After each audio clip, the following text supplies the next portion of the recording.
Preface. This book is pragmatical, not philosophical. A practical manual, not a treatise upon theories. It is intended for the men and women whose most pressing need is for money, who wish to get rich first and philosophize afterward. It is for those who have, so far, found neither the time, the means, nor the opportunity to go deeply into the study of metaphysics, but who want results and who are willing to take the conclusions of science as a basis for action, without going into all the processes by which those conclusions were reached. It is expected that the reader will take the fundamental statements upon faith, just as he would take statements concerning a law of electrical action if they were promulgated by a Marconi or an Edison, and, taking the statements upon faith, that he will prove their truth by acting upon them without fear or hesitation. Every man or woman who does this will certainly get rich, for the science herein applied is an exact science, and failure is impossible. For the benefit, however, of those who wish to investigate philosophical theories and so secure a logical basis for faith, I will here cite certain authorities. The monistic theory of the universe, the theory that one is all and that all is one, that one substance manifests itself as the seeming many elements of the material world, is of Hindu origin and has been gradually winning its way into the thought of the Western world for 200 years. It is the foundation of all the Oriental philosophies, and of those of Descartes, Spinoza, Leibniz, Schopenhauer, Hegel, and Emerson. The reader who would dig to the philosophical foundations of this is advised to read Hegel and Emerson for himself. In writing this book, I have sacrificed all other considerations to plainness and simplicity of style, so that all might understand.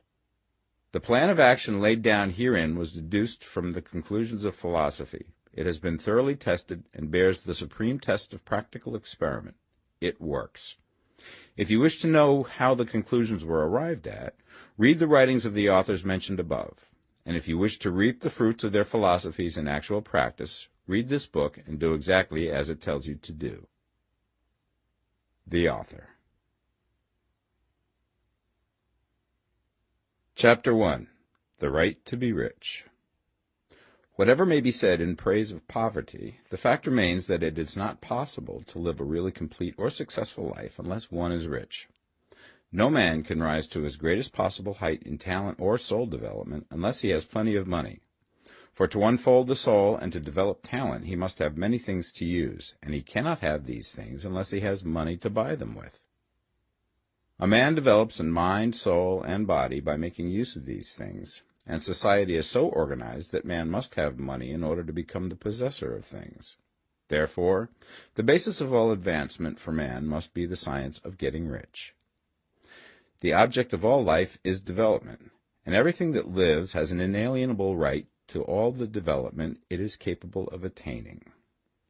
Man's right to life means his right to have the free and unrestricted use of all things which may be necessary to his fullest mental, spiritual, and physical unfoldment, or, in other words, his right to be rich. I shall not speak of riches in a figurative way. To be really rich does not mean to be satisfied or contented with a little. No man ought to be satisfied with little if he is capable of using and enjoying more. The purpose of nature is the advancement and unfoldment of life, and every man should have all that can contribute to the power, elegance, beauty, and richness of life. To be content with less is sinful. The man who owns all he wants for the living of all the life he is capable of living is rich, and no man who has not plenty of money can have all he wants. Life has advanced so far and become so complex that even the most ordinary man or woman requires a great amount of wealth in order to live in a manner that even approaches completeness. Every person naturally wants to become all that they are capable of becoming. This desire to realize innate possibilities is inherent in human nature. We cannot help wanting to be all that we can be. Success in life is becoming what you want to be. You can become what you want to be only by making use of things, and you can have the free use of things only as you become rich enough to buy them. To understand the science of getting rich is therefore the most essential of all knowledge. There is nothing wrong in wanting to get rich. The desire for riches is really the desire for a richer, fuller, and more abundant life, and that desire is praiseworthy. The man who does not desire to live more abundantly is abnormal. And so the man who does not desire to have money enough to buy all he wants is abnormal. There are three motives for which we live. We live for the body, we live for the mind, we live for the soul. No one of these is better or holier than the other. All are alike desirable, and no one of the three, body, mind, or soul, can live fully if either of the others is cut short of full life and expression. It is not right or noble to live only for the soul and deny mind or body, and it is wrong to live for the intellect and deny body or soul. We are all acquainted with the loathsome consequences of living for the body and denying both mind and soul, and we see that real life means the complete expression of all that man can give forth through body, mind, and soul. Whatever he can say, no man can be really happy or satisfied unless his body is living fully in every function, and unless the same is true of his mind and his soul. Wherever there is unexpressed possibility, or function not performed, there is unsatisfied desire. Desire is possibility seeking expression, or function seeking performance. Man cannot live fully in body without good food, comfortable clothing, and warm shelter, and without freedom from excessive toil. Rest and recreation are also necessary to his physical life. He cannot live fully in mind without books and time to study them, without opportunity for travel and observation, or without intellectual companionship. To live fully in mind, he must have intellectual recreations, and must surround himself with all the objects of art and beauty he is capable of using and appreciating. To live fully in soul, man must have love, and love is denied expression by poverty. A man's highest happiness is found in the bestowal of benefits on those he loves. Love finds its most natural and spontaneous expression in giving. The man who has nothing to give cannot fill his place as a husband or father, as a citizen or as a man. It is in the use of material things that a man finds full life for his body, develops his mind, and unfolds his soul. It is therefore of supreme importance to him that he should be rich. It is perfectly right that you should desire to be rich. If you are a normal man or woman, you cannot help doing so. It is perfectly right that you should give your best attention to the science of getting rich, for it is the noblest and most necessary of all studies. If you neglect this study, you are derelict in your duty to yourself, to God, and humanity, for you can render to God and humanity no greater service than to make the most of yourself. Chapter 2. There is a science of getting rich. There is a science of getting rich, and it is an exact science, like algebra or arithmetic. There are certain laws which govern the process of acquiring riches. Once these laws are learned and obeyed by any man, he will get rich with mathematical certainty. The ownership of money and property comes as a result of doing things in a certain way. Those who do things in this certain way, whether on purpose or accidentally, get rich, while those who do not do things in this certain way, no matter how hard they work or how able they are, remain poor. It is a natural law that like causes always produce like effects, and therefore any man or woman who learns to do things in this certain way will infallibly get rich. That the above statement is true is shown by the following facts. Getting rich is not a matter of environment, for if it were, all the people in certain neighborhoods would become wealthy. The people of one city would all be rich, while those of other towns would all be poor. Or the inhabitants of one state would roll in wealth, and those of an adjoining state would be in poverty. But everywhere we see rich and poor living side by side, in the same environment, and often engaged in the same vocations. When two men are in the same locality and in the same business, and one gets rich while the other remains poor, it shows that getting rich is not primarily a matter of environment.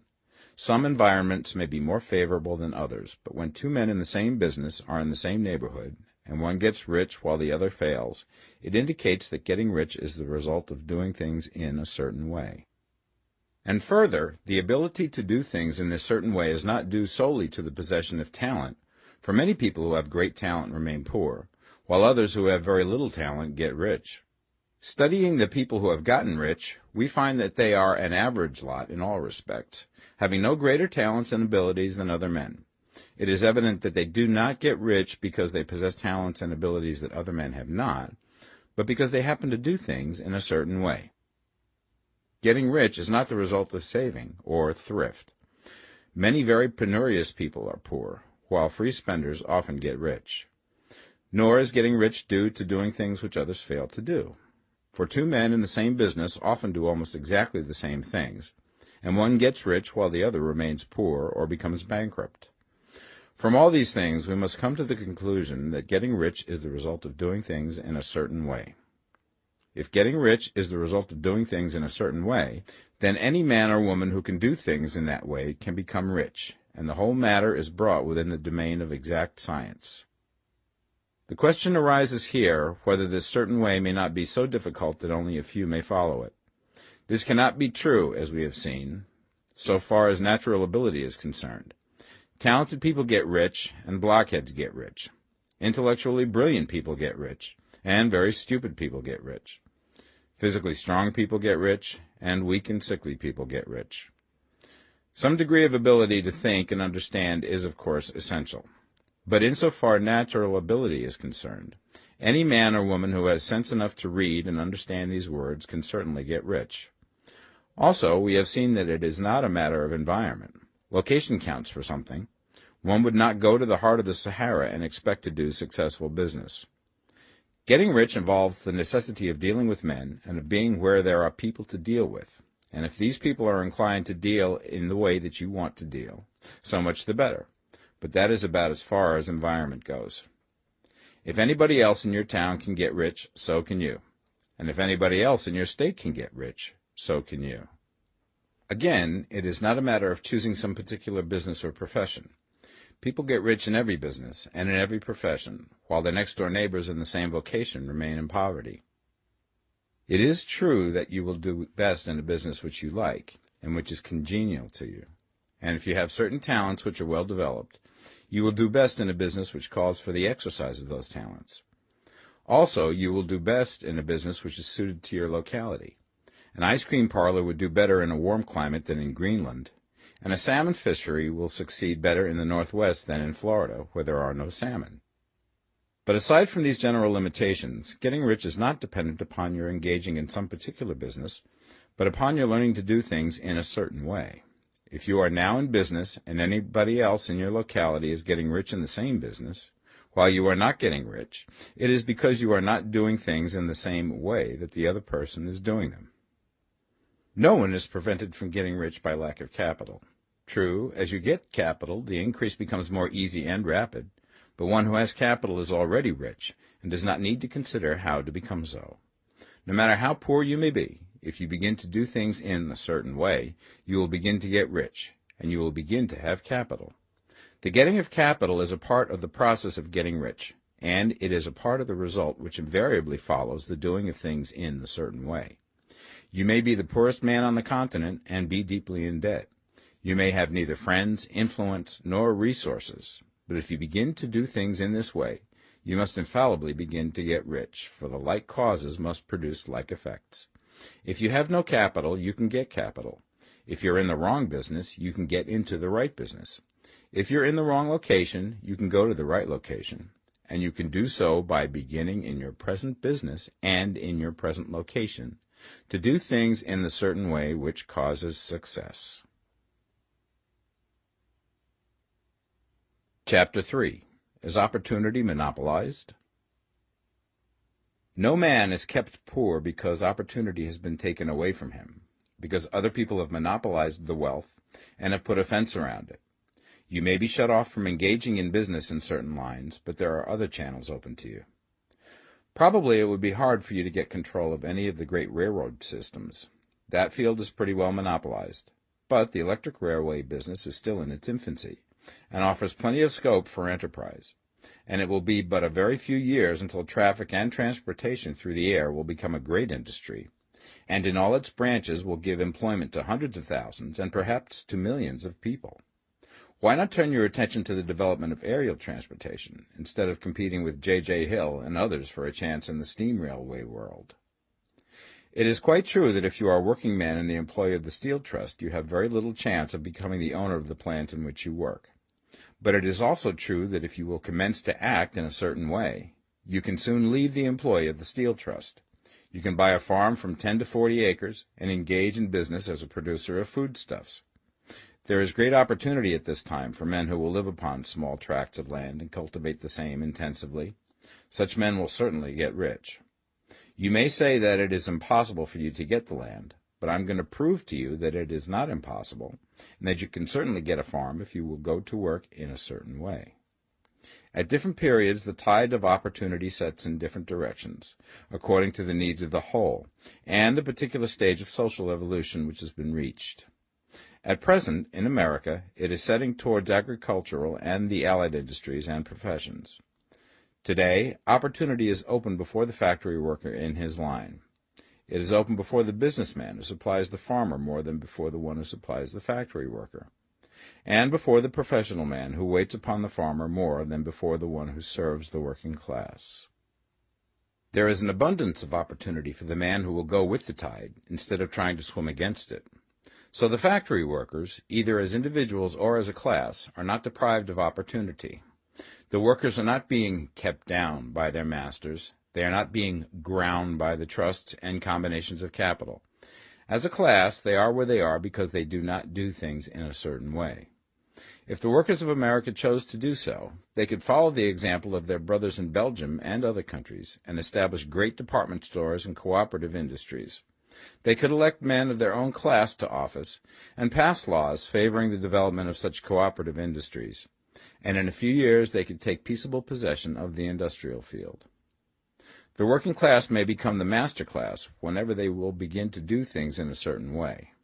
The law of wealth is the same for them as it is for all others. This they must learn, and they will remain where they are as long as they continue to do as they do. The individual worker, however, is not held down by the ignorance or the mental slothfulness of his class. He can follow the tide of opportunity to riches, and this book will tell him how. No one is kept in poverty by a shortness in the supply of riches. There is more than enough for all. A palace as large as the Capitol in Washington might be built for every family on earth from the building material in the United States alone, and under intensive cultivation, this country would produce wool, cotton, linen, and silk enough to clothe each person in the world finer than Solomon was arrayed in all his glory, together with food enough to feed them all luxuriously. The visible supply is practically inexhaustible, and the invisible supply really is inexhaustible. Everything you see on earth is made from one original substance, out of which all things proceed.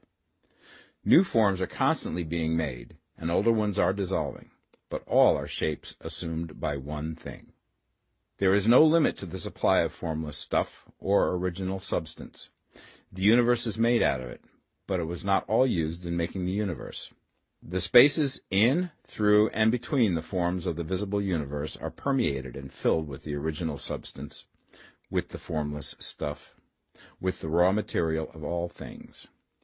10,000 times as much has been made might still be made, and even then we should not have exhausted the supply of universal raw material. No man, therefore, is poor because nature is poor, or because there is not enough to go around. Nature is an inexhaustible storehouse of riches. The supply will never run short. Original substance is alive with creative energy and is constantly producing more forms. When the supply of building material is exhausted, more will be produced. When the soil is exhausted so that foodstuffs and materials for clothing will no longer grow upon it, it will be renewed or more soil will be made. When all the gold and silver has been dug from the earth, if man is still in such a stage of social development that he needs gold and silver, more will be produced from the formless. The formless stuff responds to the needs of man. It will not let him be without any good thing. This is true of man collectively. The race as a whole is always abundantly rich, and if individuals are poor, it is because they do not follow the certain way of doing things which makes the individual man rich. The formless stuff is intelligent. It is stuff which thinks. It is alive, and is always impelled towards more life. It is the natural and inherent impulse of life to seek to live more. It is the nature of intelligence to enlarge itself, and of consciousness to seek to extend its boundaries and find fuller expression. The universe of forms has been made by formless living substance, throwing itself into form in order to express itself more fully. The universe is a great living presence, always moving inherently towards more life and fuller functioning. Nature is formed for the advancement of life. Its impelling motive is the increase of life. For this cause, everything which can possibly minister to life is bountifully provided. There can be no lack unless God is to contradict himself and nullify his own works. You are not kept poor by lack in the supply of riches. It is a fact which I shall demonstrate a little further on, that even the resources of the formless supply are at the command of the man or woman who will act and think in a certain way. Chapter 4. The first principle in the science of getting rich. Thought is the only power which can produce tangible riches from the formless substance. The stuff from which all things are made is a substance which thinks, and a thought of form in this substance produces the form. Original substance moves according to its thoughts. Every form and process you see in nature is the visible expression of a thought in original substance. As the formless stuff thinks of a form, it takes that form. As it thinks of a motion, it makes that motion. That is the way all things were created. We live in a thought world, which is part of a thought universe. The thought of a moving universe extended through formless substance, and the thinking stuff moving according to that thought, took the form of systems of planets and maintains that form. Thinking substance takes the form of its thought and moves according to that thought. Holding the idea of a circling system of suns and worlds, it takes the form of these bodies and moves them as it thinks. Thinking the form of a slow-growing oak tree, it moves accordingly and produces the tree, though centuries may be required to do the work. In creating, the formless seems to move according to the lines of motion it has established. The thought of an oak tree does not cause the instant formation of a full-grown tree, but it does start in motion the forces which will produce the tree, along established lines of growth. Every thought of form held in thinking substance causes the creation of the form, but always, or at least generally, along lines of growth and action already established. The thought of a house of a certain construction, if it were impressed upon formless substance, might not cause the instant formation of the house, but it would cause the turning of creative energies already working in trade and commerce into such channels as to result in the speedy building of the house. And if there were no existing channels through which the creative energy could work, then the house would be formed directly from primal substance, without waiting for the slow processes of the organic and inorganic world. No thought of form can be impressed upon original substance without causing the creation of the form. Man is a thinking center and can originate thought. All the forms that man fashions with his hands must first exist in his thought. He cannot shape a thing until he has thought that thing. And so far, man has confined his efforts wholly to the work of his hands. He has applied manual labor to the world of forms, seeking to change or modify those already existing. He has never thought of trying to cause the creation of new forms by impressing his thoughts upon formless substance. When man has a thought form, he takes material from the forms of nature and makes an image of the form which is in his mind. He has so far made little or no effort to cooperate with formless intelligence, to work with the Father. He has not dreamed that he can do what he seeth the Father doing. Man reshapes and modifies existing forms by manual labor. He has given no attention to the question whether he may not produce things from formless substance by communicating his thoughts to it. We propose to prove that he may do so, to prove that any man or woman may do so, and to show how. As our first step, we must lay down the three fundamental propositions. First, we assert that there is one original formless stuff, or substance, from which all things are made. All the seemingly many elements are but different presentations of one element. All the many forms found in organic and inorganic nature are but different shapes made from the same stuff. And this stuff is thinking stuff. A thought held in it produces the form of the thought. Thought, in thinking substance, produces shapes. Man is a thinking center, capable of original thought. If a man can communicate his thought to original thinking substance, he can cause the creation or formation of the thing he thinks about. To summarize this, there is the thinking stuff from which all things are made, and which, in its original state, permeates, penetrates, and fills the interspaces of the universe. A thought in this substance produces the thing that is imaged by the thought. Man can form things in his thought, and, by impressing his thought upon formless substance, can cause the thing he thinks about to be created. It may be asked if I can prove these statements, and without going into details, I answer that I can do so, both by logic and experience. Reasoning back from the phenomena of form and thought, I come to one original thinking substance.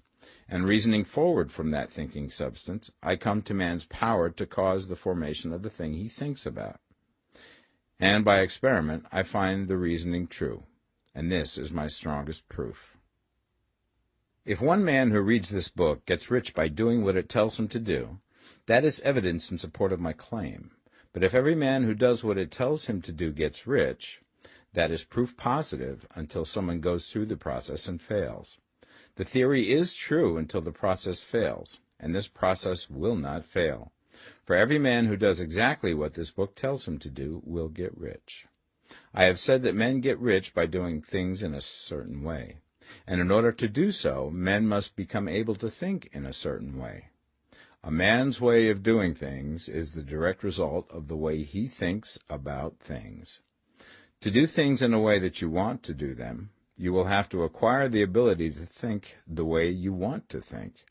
This is the first step towards getting rich. To think what you want to think is to think truth, regardless of appearances.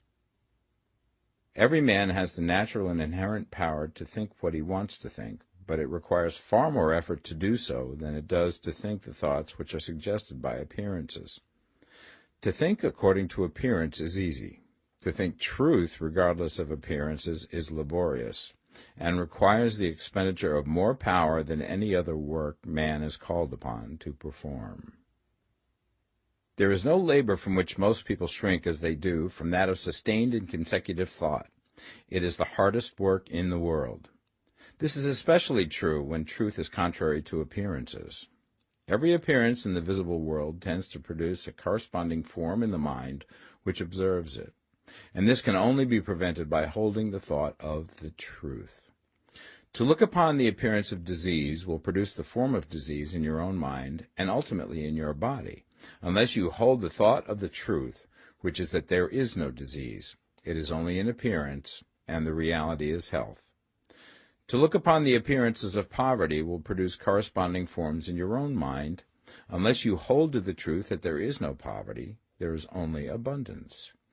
To think health when surrounded by the appearance of disease, or to think riches when in the midst of appearances of poverty, requires power, but he who acquires this power becomes a master mind. He can conquer fate. He can have what he wants. This power can only be acquired by getting hold of the basic fact which is behind all appearances, and that fact is that there is one thinking substance, from which and by which all things are made. Then we must grasp the truth that every thought held in this substance becomes a form, and that man can so impress his thoughts upon it as to cause them to take form and become visible things. When we realize this, we lose all doubt and fear, for we know that we can create what we want to create, and we can get what we want to have, and can become what we want to be. As a first step towards getting rich, you must believe the three fundamental statements given previously in this chapter, and in order to emphasize them, I repeat them here. There is a thinking stuff from which all things are made, and which, in its original state, permeates, penetrates, and fills the interspaces of the universe. A thought in this substance produces the thing that is imaged by the thought. Man can form things in his thought, and, by impressing his thought upon formless substance, can cause the thing he thinks about to be created. You must lay aside all other concepts of the universe than this monistic one, and you must dwell upon this until it is fixed in your mind and has become your habitual thought. Read these creed statements over and over again. Fix every word upon your memory, and meditate upon them until you firmly believe what they say. If a doubt comes to you, cast it aside as a sin. Do not listen to arguments against this idea. Do not go to churches or lectures where a contrary concept of things is taught or preached. Do not read magazines or books which teach a different idea. If you get mixed up in your faith, all your efforts will be in vain. Do not ask why these things are true, nor speculate as to how they can be true. Simply take them on trust. The science of getting rich begins with the absolute acceptance of this faith. Chapter 5. Increasing Life. You must get rid of the last vestige of the old idea that there is a deity whose will it is that you should be poor, or whose purposes may be served by keeping you in poverty. The intelligent substance which is all, and in all, which lives in all and lives in you, is a consciously living substance. Being a consciously living substance, it must have the nature and inherent desire of every living intelligence for increase of life. Every living thing must continually seek for the enlargement of its life, because life, in the mere act of living, must increase itself. A seed, dropped into the ground, springs into activity, and in the act of living produces 100 more seeds. Life, by living, multiplies itself. It is forever becoming more. It must do so if it continues to be at all. Intelligence is under the same necessity for continuous increase. Every thought we think makes it necessary for us to think another thought. Consciousness is continually expanding. Every fact we learn leads us to the learning of another fact. Knowledge is continually increasing. Every talent we cultivate brings to the mind the desire to cultivate another talent. We are subject to the urge of life, seeking expression, which ever drives us on to know more, to do more, and to be more. In order to know more, do more, and be more, we must have more. We must have things to use, for we learn and do and become only by using things. We must get rich so that we can live more. The desire for riches is simply the capacity for larger life seeking fulfillment. Every desire is the effort of an unexpressed possibility to come into action. It is power seeking to manifest which causes desire. That which makes you want more money is the same as that which makes the plant grow. It is life, seeking fuller expression. The one living substance must be subject to this inherent law of all life. It is permeated with the desire to live more. That is why it is under the necessity of creating things. The one substance desires to live more in you. Hence, it wants you to have all the things you can use. It is the desire of God that you should get rich. He wants you to get rich because he can express himself better through you if you have plenty of things to use in giving him expression. He can live more in you if you have unlimited command of the means of life. The universe desires you to have everything you want to have. Nature is friendly to your plans. Everything is naturally for you. Make up your mind that this is true. It is essential, however, that your purpose should harmonize with the purpose that is in all. You must want real life, not mere pleasure of sensual gratification. Life is the performance of function, and the individual really lives only when he performs every function, physical, mental, and spiritual, of which he is capable, without excess in any. You do not want to get rich in order to live swinishly, for the gratification of animal desires, that is not life.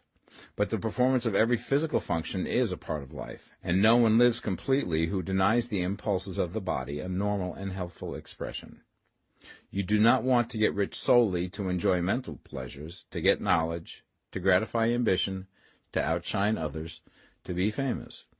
All these are a legitimate part of life, but the man who lives for the pleasures of the intellect alone will only have a partial life, and he will never be satisfied with his lot. You do not want to get rich solely for the good of others, to lose yourself for the salvation of mankind, to experience the joys of philanthropy and sacrifice. The joys of the soul are only a part of life, and they are no better or nobler than any other part. You want to get rich in order that you may eat, drink, and be merry when it is time to do these things, in order that you may surround yourself with beautiful things, see distant lands, feed your mind, and develop your intellect, in order that you may love men and do kind things, and be able to play a good part in helping the world to find truth. But remember that extreme altruism is no better and no nobler than extreme selfishness. Both are mistakes. Get rid of the idea that God wants you to sacrifice yourself for others, and that you can secure his favor by doing so. God requires nothing of the kind. What he wants is that you should make the most of yourself, for yourself and for others, and you can help others more by making the most of yourself than in any other way.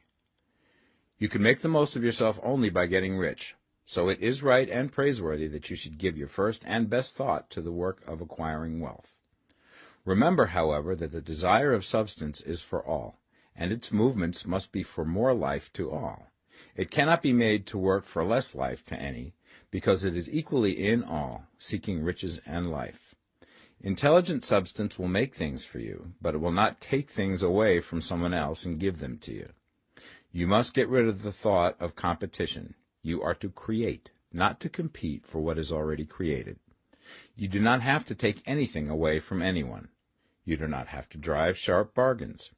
You do not have to cheat or to take advantage. You do not need to let any man work for you for less than he earns. You do not have to covet the property of others or to look at it with wishful eyes. No man has anything of which you cannot have the like, and that without taking what he has away from him.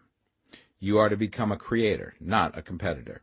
You are going to get what you want, but in such a way that when you get it, every other man will have more than he has now. I am aware that there are men who get a vast amount of money by proceeding in direct opposition to the statements in the paragraph above, and may add a word of explanation here.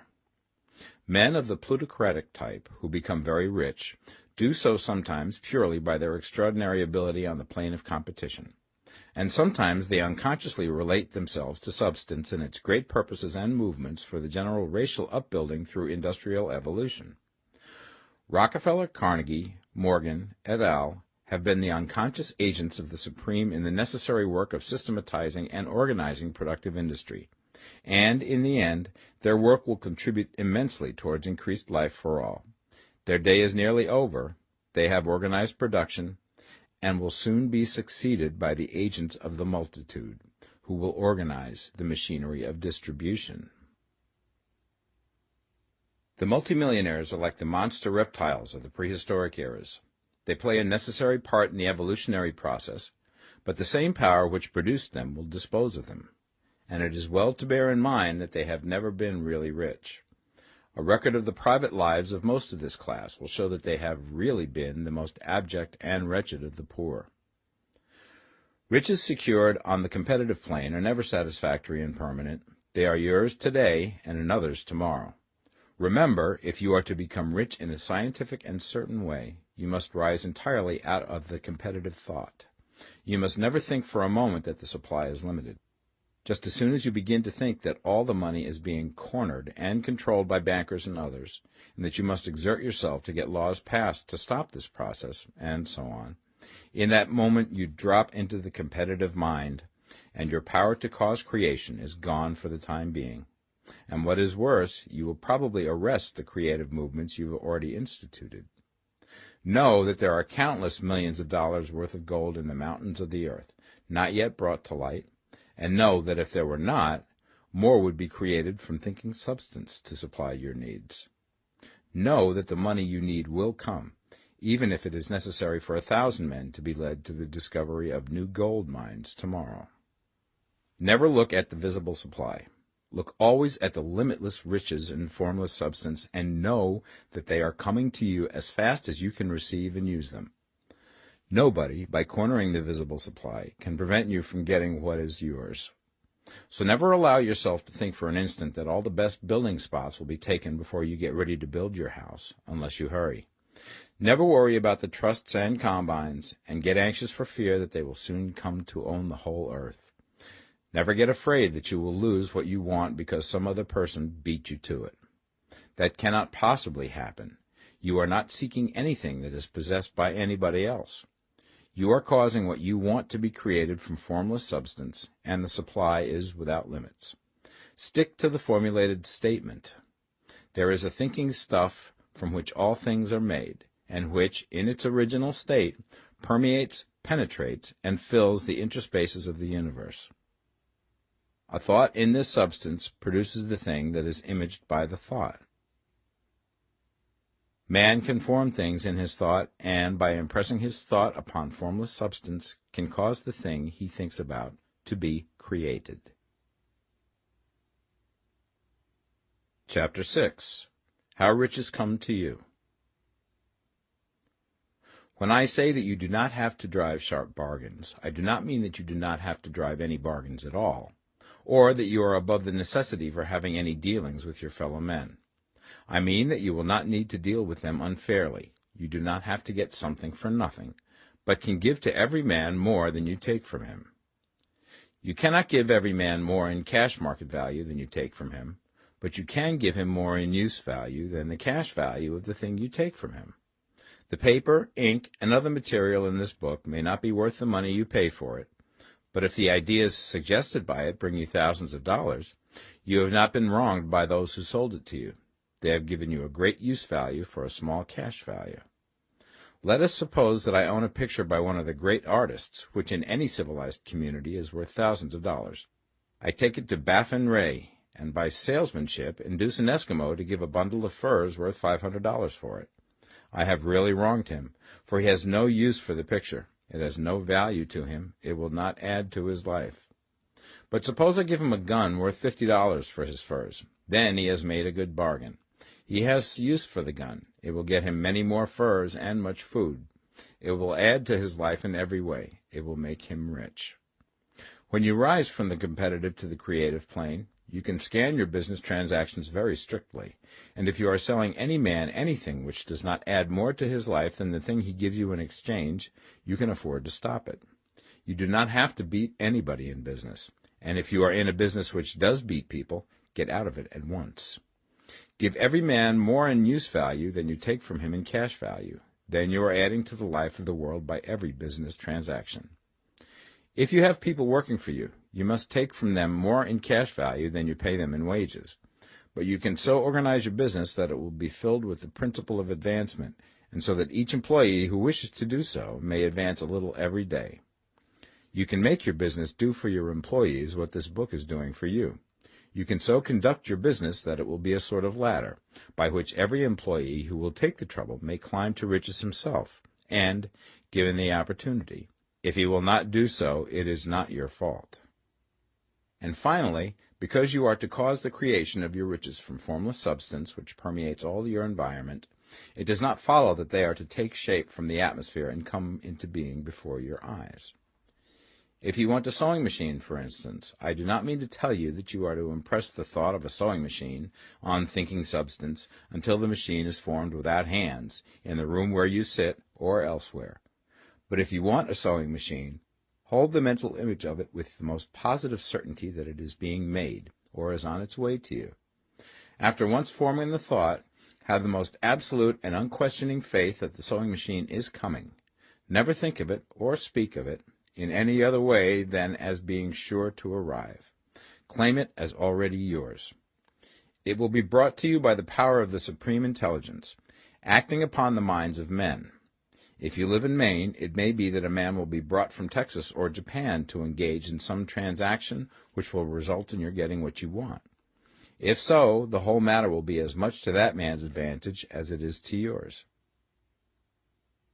Do not forget for a moment that the thinking substance is through all, in all, communicating with all, and can influence all. The desire of thinking substance for a fuller life and better living has caused the creation of all the sewing machines already made, and it can cause the creation of millions more, and will, whenever men set it in motion by desire and faith, and by acting in a certain way. You can certainly have a sewing machine in your house, and it is just as certain that you can have any other thing or things which you want, and which you will use for the advancement of your own life and the lives of others. You need not hesitate about asking largely. It is your Father's pleasure to give you the kingdom, said Jesus. Original substance wants to live all that is possible in you, and wants you to have all that you can or will use for the living of the most abundant life. If you fix upon your consciousness the fact that the desire you feel for the possession of riches is one with the desire of omnipotence for more complete expression, your faith becomes invincible. Once I saw a little boy sitting at a piano, and vainly tried to bring harmony out of the keys, and I saw that he was grieved and provoked by his inability to play real music. I asked him the cause of his vexation, and he answered, "I can feel the music in me, but I can't make my hands go right." The music in him was the urge of original substance, containing all the possibilities of all life. All that there is of music was seeking expression through the child. God, the one substance, is trying to live and do and enjoy things through humanity. He is saying, I want hands to build wonderful structures, to play divine harmonies, to paint glorious pictures. I want feet to run my errands, eyes to see my beauties, tongues to tell mighty truths and to sing marvelous songs, and so on. All that there is of possibility is seeking expression through men. God wants those who can play music to have pianos and every other instrument, and to have the means to cultivate their talents to the fullest extent. He wants those who can appreciate beauty to be able to surround themselves with beautiful things. He wants those who can discern truth to have every opportunity to travel and observe. He wants those who can appreciate dress to be beautifully clothed, and those who can appreciate good food to be luxuriously fed. He wants all these things because it is himself that enjoys and appreciates them. It is God who wants to play and sing and enjoy beauty and proclaim truth and wear fine clothes and eat good food. It is God that worketh in you to will and to do, said Paul. The desire you feel for riches is the infinite, seeking to express himself in you as he sought to find expression in the little boy at the piano. So you need not hesitate to ask largely. Your part is to focalize and express the desire to God. This is a difficult point with most people. They retain some of the old idea that poverty and self-sacrifice are pleasing to God. They look upon poverty as a part of the plan, a necessity of nature. They have the idea that God has finished his work and made all that he can make, and that the majority of men must stay poor because there is not enough to go around. They hold to so much of this erroneous thought that they feel ashamed to ask for wealth. They try not to want more than a very modest competence, just enough to make them fairly comfortable. I recall now the case of one student who was told that he must get in mind a clear picture of the things he desired, so that the creative thought of them might be impressed upon formless substance. He was a very poor man, living in a rented house, and having only what he earned from day to day, and he could not grasp the fact that all wealth was his. So, after thinking the matter over, he decided that he might reasonably ask for a new rug for the floor of his best room, and an anthracite coal stove to heat the house during the cold weather. Following the instructions given in this book, he obtained these things in a few months, and then it dawned upon him that he had not asked enough. He went through the house in which he lived, and planned all the improvements he would like to make in it. He mentally added a bay window here and a room there, until it was complete in his mind as an ideal home, and then he planned its furnishings. Holding the whole picture in his mind, he began living in the certain way, and moving towards what he wanted, and he now owns the house, and is rebuilding it after the form of his mental image. And now, with still larger faith, he is going to get greater things. It has been unto him according to his faith, and it is so with you and with all of us. Chapter 7. Gratitude. The illustrations given in the last chapter will have conveyed the fact that the first step towards getting rich is to convey the idea of your wants to the formless substance. This is true, and you will see that in order to do so, it becomes necessary to relate yourself to the formless intelligence in a harmonious way. To secure this harmonious relation is a matter of such primary and vital importance that I shall give some space to its discussion here, and give you instructions which, if you will follow them, will be certain to bring you into perfect unity of mind with God. The whole process of mental adjustment and atonement can be summed up in one word: gratitude. First, you believe that there is one intelligent substance from which all things proceed. Second, you believe that this substance gives you everything you desire. And third, you relate yourself to it by a feeling of deep and profound gratitude. Many people who order their lives rightly in all other ways are kept in poverty by their lack of gratitude. Having received one gift from God, they cut the wires which connect them with him by failing to make acknowledgment. It is easy to understand that the nearer we live to the source of wealth, the more wealth we shall receive. And it is easy also to understand that the soul that is always grateful lives in closer touch with God than the one which never looks to him in thankful acknowledgment. The more gratefully we fix our minds on the Supreme when good things come to us, the more good things we will receive, and the more rapidly they will come. And the reason simply is that the mental attitude of gratitude draws the mind into closer touch with the source from which the blessings come. If it is a new thought to you that gratitude brings your whole mind into closer harmony with the creative energies of the universe, Consider it well, and you will see that it is true. The good things you already have come to you along the line of obedience to certain laws. Gratitude will lead your mind out along the ways by which things come, and it will keep you in close harmony with creative thought and prevent you from falling into competitive thought. Gratitude alone can keep you looking toward the all, and prevent you from falling into the error of thinking of the supply as limited, and to do that would be fatal to your hopes. There is a law of gratitude, and it is absolutely necessary that you should observe the law if you are to get the results you seek. The law of gratitude is the natural principle that action and reaction are always equal, and in opposite directions. The grateful outreaching of your mind in thankful praise to the Supreme is a liberation or expenditure of force. It cannot fail to reach that to which it is addressed, and the reaction is an instantaneous movement towards you. Draw nigh unto God, and he will draw nigh unto you. That is a statement of psychological truth. And if your gratitude is strong and constant, the reaction in formless substance will be strong and continuous. The movement of the things you want will always be towards you.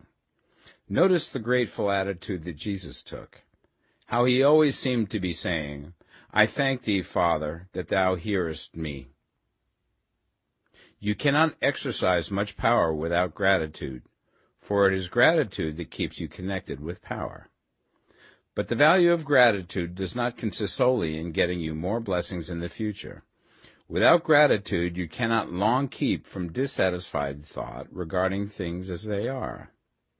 The moment you permit your mind to dwell with dissatisfaction upon things as they are, you begin to lose ground. You fix attention upon the common, the ordinary, the poor, and the squalid and mean, and your mind takes the form of these things.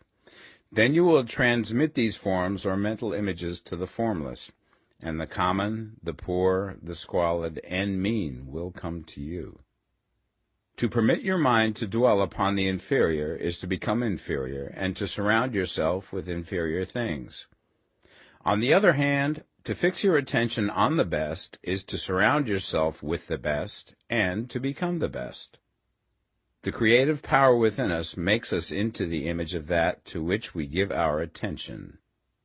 We are thinking substance, and thinking substance always takes the form of that which it thinks about. The grateful mind is constantly fixed upon the best. Therefore it tends to become the best. It takes the form or character of the best and will receive the best. Also, faith is born of gratitude. The grateful mind continually expects good things, and expectation becomes faith. The reaction of gratitude upon one's own mind produces faith, and every outgoing wave of grateful thanksgiving increases faith. He who has no feeling of gratitude cannot long retain a living faith, and without a living faith you cannot get rich by the creative method, as we shall see in the following chapters. It is necessary, then, to cultivate the habit of being grateful for every good thing that comes to you, and to give thanks continuously. And because all things have contributed to your advancement, you should include all things in your gratitude. Do not waste time thinking or talking about the shortcomings or wrong actions of plutocrats or trust magnates. Their organization of the world has made your opportunity. All you get really comes to you because of them. Do not rage against corrupt politicians. If it were not for politicians, we should fall into anarchy, and your opportunity would be greatly lessened. God has worked a long time and very patiently to bring us up to where we are in industry and government, and he is going right on with his work. There is not the least doubt that he will do away with plutocrats, trust magnates, captains of industry, and politicians as soon as they can be spared. But in the meantime, behold, they are all very good. Remember that they are all helping to arrange the lines of transmission along which your riches will come to you, and be grateful to them all. This will bring you into harmonious relations with the good in everything, and the good in everything will move toward you.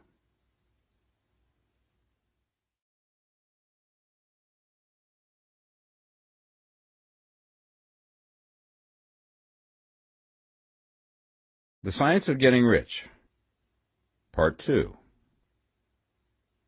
Chapter 8. Thinking in the Certain Way. You must form a clear and definite mental picture of what you want. You cannot transmit an idea unless you have it yourself.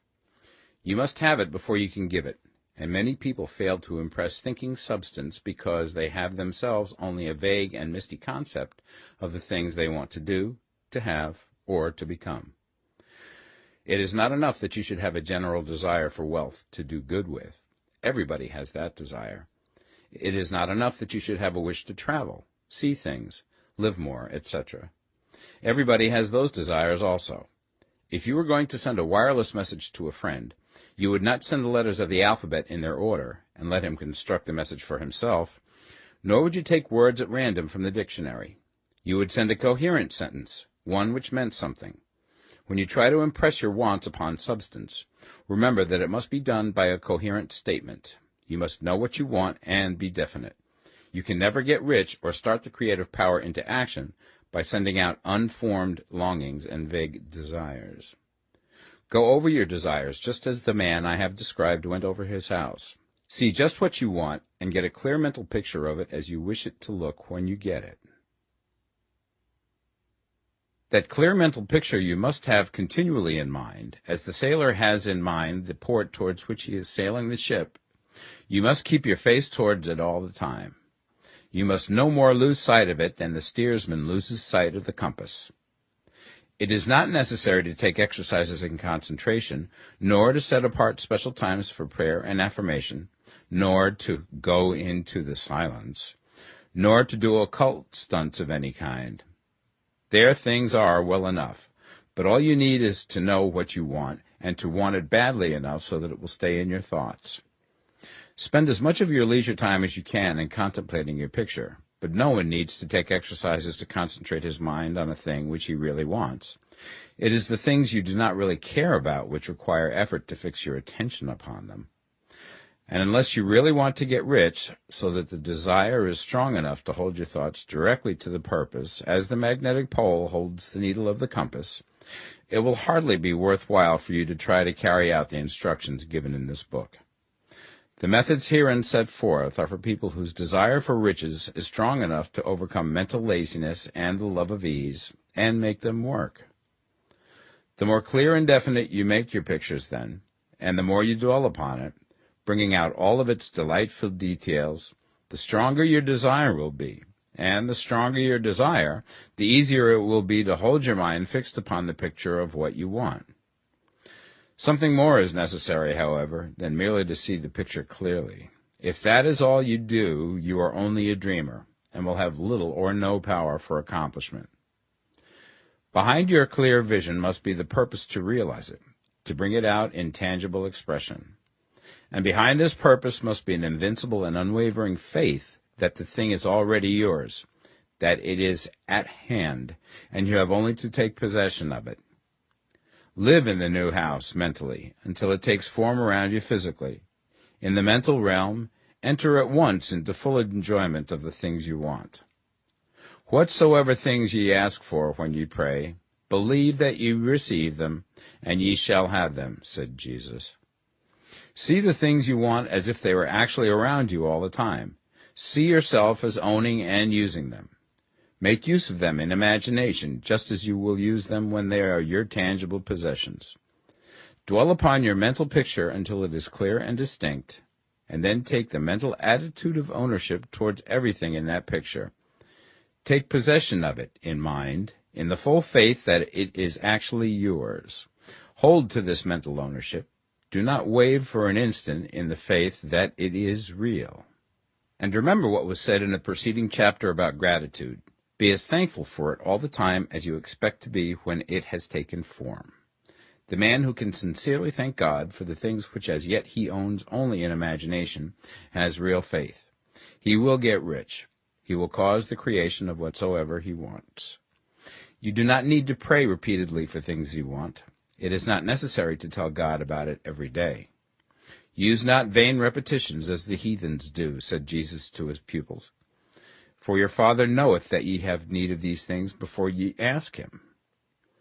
Your part is to intelligently formulate your desires for the things which make for a larger life, and to get these desires arranged into a coherent whole, and then to impress this whole desire upon the formless substance, which has the power and the will to bring you what you want. You do not make this impression by repeating strings of words. You make it by holding the vision with unshakable purpose to attain it, and with steadfast faith that you do attain it. The answer to your prayer is not according to your faith while you are talking, but according to your faith while you are working. You cannot impress the mind of God by having a special Sabbath day set apart to tell him what you want, and then forgetting him during the rest of the week. You cannot impress him by having special hours to go into your closet and pray, if you then dismiss the matter from your mind until the hour of prayer comes again. Oral prayer is well enough, and has its effect, especially upon yourself, in clarifying your vision and strengthening your faith. But it is not your oral petitions which get you what you want. In order to get rich, you do not need a sweet hour of prayer. You need to pray without ceasing. And by prayer I mean holding steadily to your vision, with the purpose to cause its creation into solid form, and the faith that you are doing so. Believe that ye receive them. The whole matter turns on receiving, once you have clearly formed your vision. When you have formed it, it is well to make an oral statement, addressing the Supreme in reverent prayer, and from that moment you must, in mind, receive what you ask for. Live in the new house, wear the fine clothes, ride in the automobile, go on the journey, and confidently plan for greater journeys. Think and speak of all things you have asked for in terms of actual present ownership. Imagine an environment and a financial condition exactly as you want them, and live all the time in that imaginary environment and financial condition. Mind, however, that you do not do this as a mere dreamer and castle builder. Hold to the faith that the imaginary is being realized, and to the purpose to realize it. Remember that it is faith and purpose in the use of imagination which makes the difference between the scientist and the dreamer. And having learned this fact, it is here that you must learn the proper use of the will. Chapter 9. How to Use the Will. To set about getting rich in a scientific way, you do not try to apply your willpower to anything outside of yourself. You have no right to do so anyway. It is wrong to apply your will to other men and women in order to get them to do what you wish done. It is as flagrantly wrong to coerce people by mental power as it is to coerce them by physical power. If compelling people by physical force to do things for you reduces them to slavery, compelling them by mental means accomplishes exactly the same thing. The only difference is in methods. If taking things from people by physical force is robbery, then taking things by mental force is robbery also. There is no difference in principle. You have no right to use your willpower upon another person, even for his own good, for you do not know what is for his good. The science of getting rich does not require you to apply power or force to any other person in any way whatsoever. There is not the slightest necessity for doing so.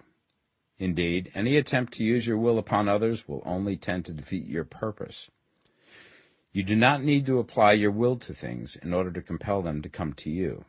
That would simply be trying to coerce God, and would be foolish and useless, as well as irreverent.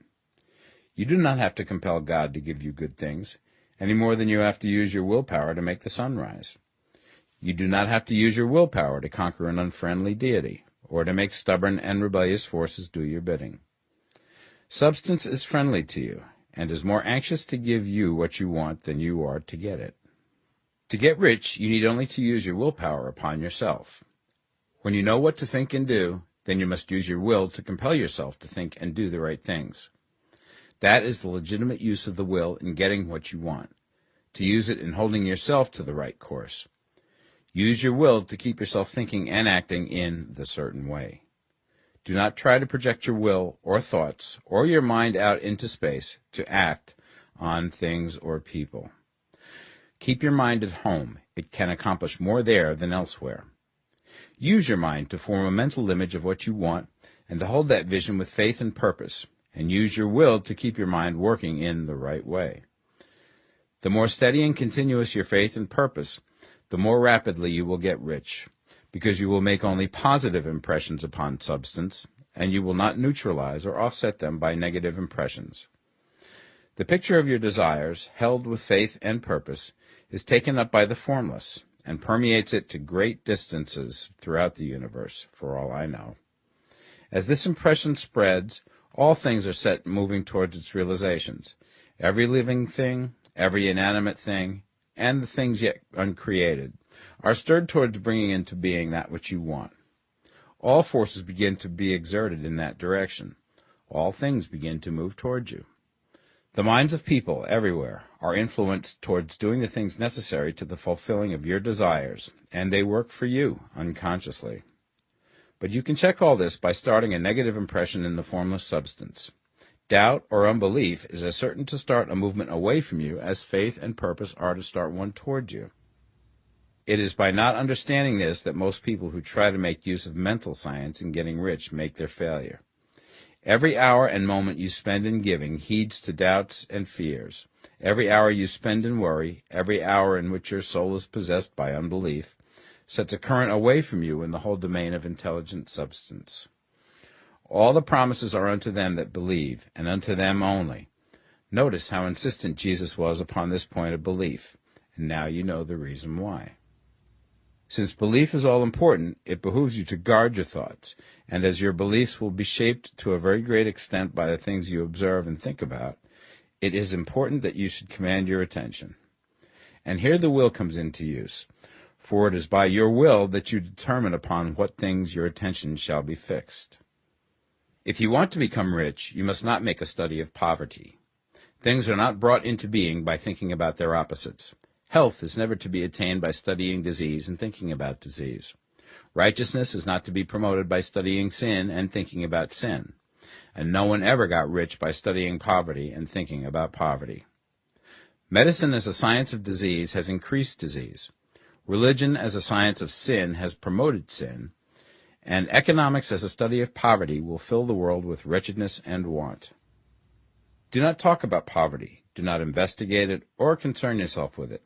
Never mind what its causes are. You have nothing to do with them. What concerns you is the cure.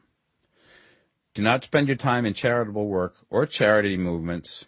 All charity only tends to perpetuate the wretchedness it aims to eradicate. I do not say that you should be hard-hearted or unkind and refuse to hear the cry of need, but you must not try to eradicate poverty in any of the conventional ways. Put poverty behind you, and put all that pertains to it behind you, and make good. Get rich. That is the best way you can help the poor. And you cannot hold the mental image which is to make you rich if you fill your mind with pictures of poverty. Do not read books or papers which give circumstantial accounts of the wretchedness of the tenement dwellers, of the horrors of child labor, and so on. Do not read anything which fills your mind with gloomy images of want and suffering. You cannot help the poor in the least by knowing about these things, and the widespread knowledge of them does not tend at all to do away with poverty. What tends to do away with poverty is not getting the pictures of poverty into your mind, but getting pictures of wealth into the minds of the poor. You are not deserting the poor in their misery when you refuse to allow your mind to be filled with pictures of that misery. Poverty can be done away with, not by increasing the number of well-to-do people who think about poverty, but by increasing the number of poor people who purpose with faith to get rich. The poor do not need charity, they need inspiration.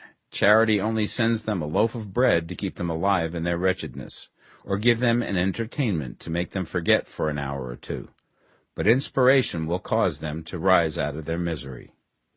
If you want to help the poor, demonstrate to them that they can become rich. Prove it by getting rich yourself. The only way in which poverty will ever be banished from this world is by getting a large and constantly increasing number of people to practice the teachings of this book. People must be taught to become rich by creation, not by competition. Every man who becomes rich by competition throws down behind him the ladder by which he rises and keeps others down. But every man who gets rich by creation opens a way for thousands to follow him and inspires them to do so. You are not showing hardness of heart or an unfeeling disposition when you refuse to pity poverty, see poverty, read about poverty, or think or talk about it, or to listen to those who do talk about it. Use your willpower to keep your mind off the subject of poverty and to keep it fixed with faith and purpose on the vision of what you want.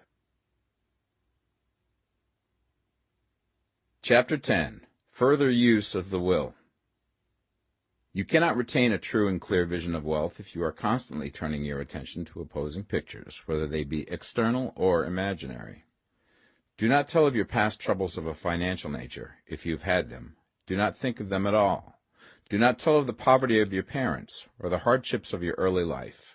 To do any of these things is to mentally class yourself with the poor for the time being, and it will certainly check the movement of things in your direction.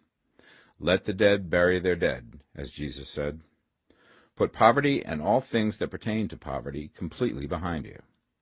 You have accepted a certain theory of the universe as being correct, and are resting all your hopes of happiness on its being correct. And what can you gain by giving heed to conflicting theories? Do not read religious books which tell you that the world is soon coming to an end, and do not read the writing of muckrakers and pessimistic philosophers who tell you that it is going to the devil. The world is not going to the devil. It is going to God. It is wonderful becoming. True, there may be a good many things in existing conditions which are disagreeable, but what is the use of studying them when they are certainly passing away, and when the study of them only tends to check their passing and keep them with us? Why give time and attention to things which are being removed by evolutionary growth, when you can hasten their removal only by promoting the evolutionary growth as far as your part of it goes? No matter how horrible and seeming may be the conditions in certain countries, sections, or places, you waste your time and destroy your own chances by considering them. You should interest yourself in the world's becoming rich. Think of the riches in the world as coming to, instead of the poverty it is growing out of. And bear in mind that the only way in which you can assist the world in growing rich is by growing rich yourself through creative method, not the competitive one. Give your attention wholly to riches. Ignore poverty.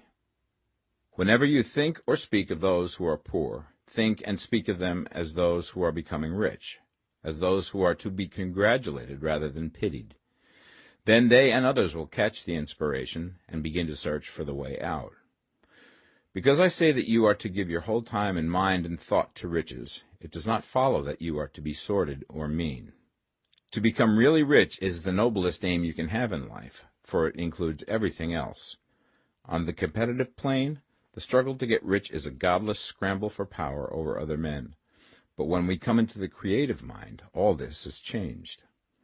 All that is possible in the way of greatness and soul unfoldment, of service and lofty endeavor, comes by way of getting rich.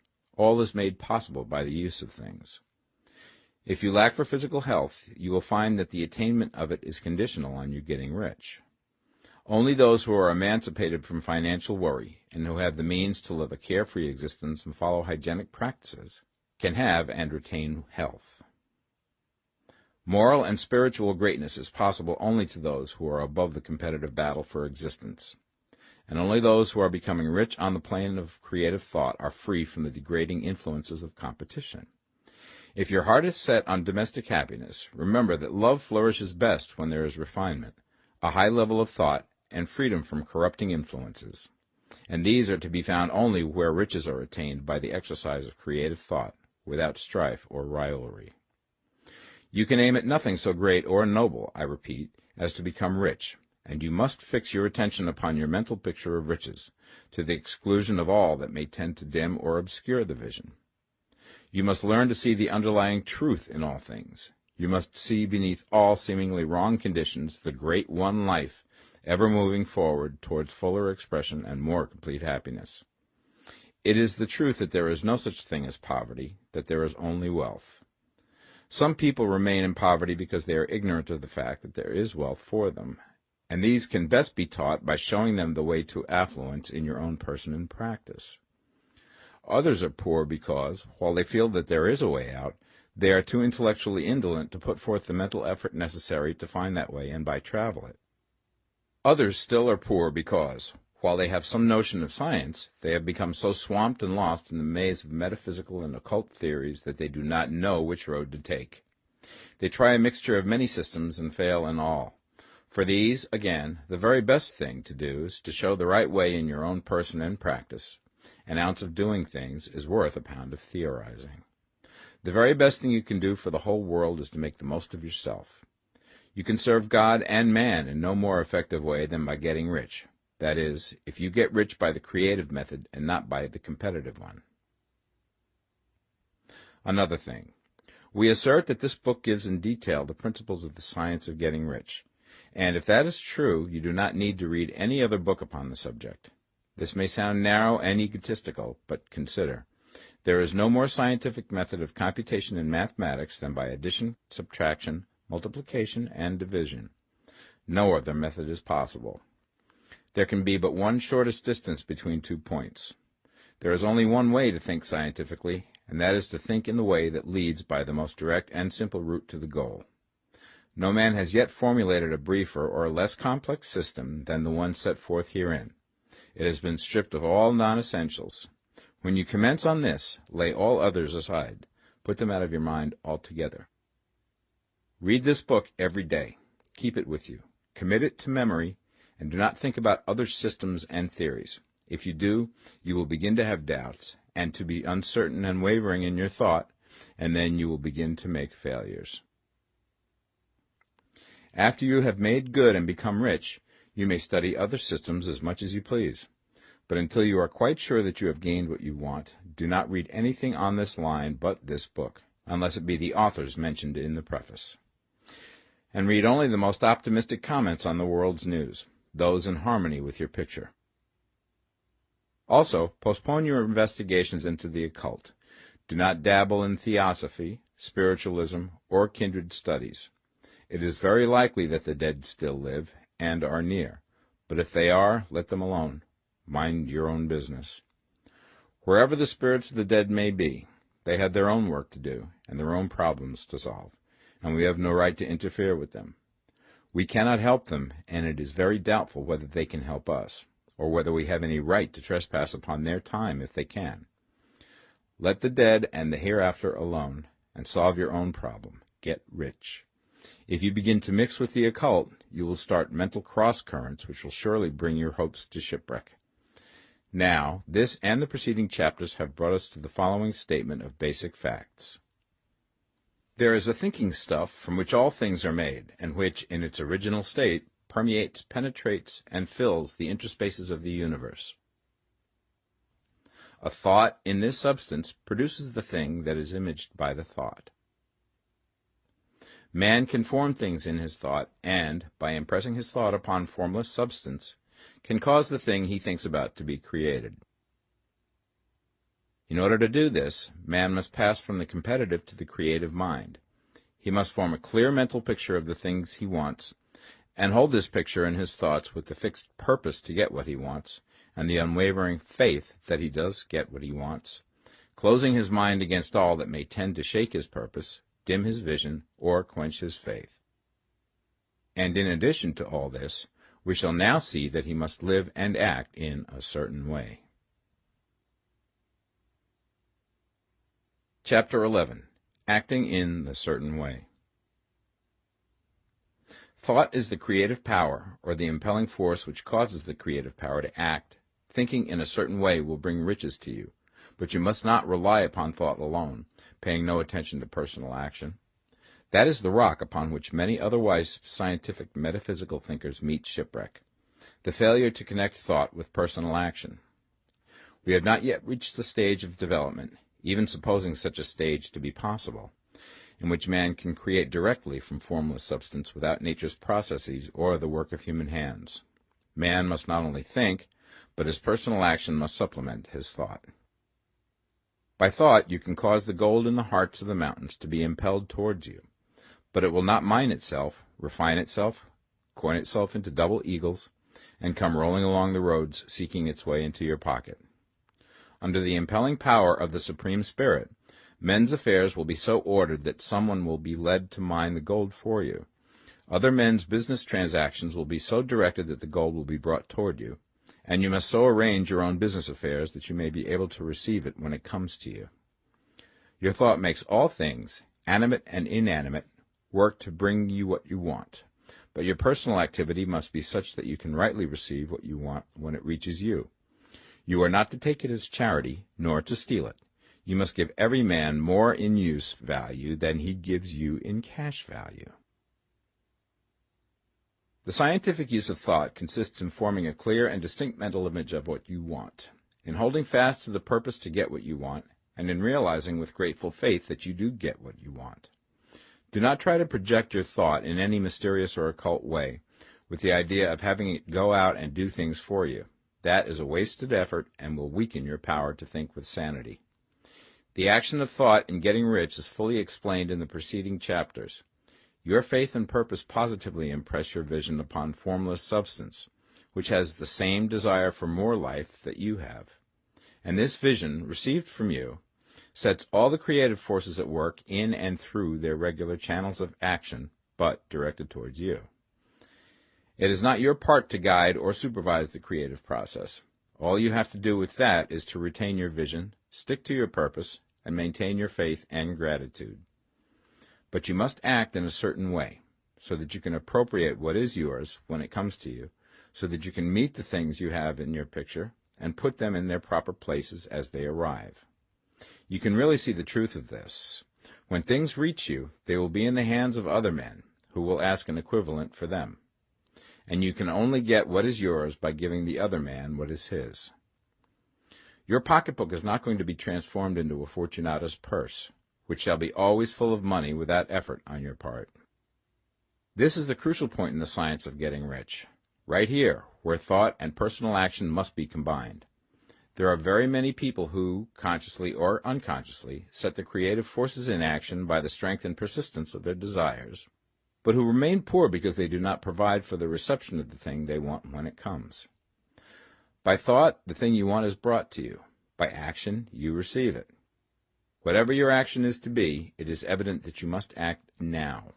You cannot act in the past, and it is essential to the clearness of your mental vision that you dismiss the past from your mind. You cannot act in the future, for the future is not here yet, and you cannot tell how you will want to act in any future contingency until that contingency has arrived. Because you are not in the right business or the right environment now, do not think that you must postpone action until you get into the right business or environment. And do not spend time in the present taking thought as to the best course in possible future emergencies. Have faith in your ability to meet any emergency when it arrives. If you act in the present with your mind on the future, your present action will be with a divided mind and will not be effective. Put your whole mind into present action. Do not give your creative impulse to original substance, and then sit down and wait for results. If you do, you will never get them. Act now. There is never any time but now, and there never will be any time but now. If you are ever to begin to make ready for the reception of what you want, you must begin now. And your action, whatever it is, must most likely be in your present business or employment, and must be upon the persons and things in your present environment.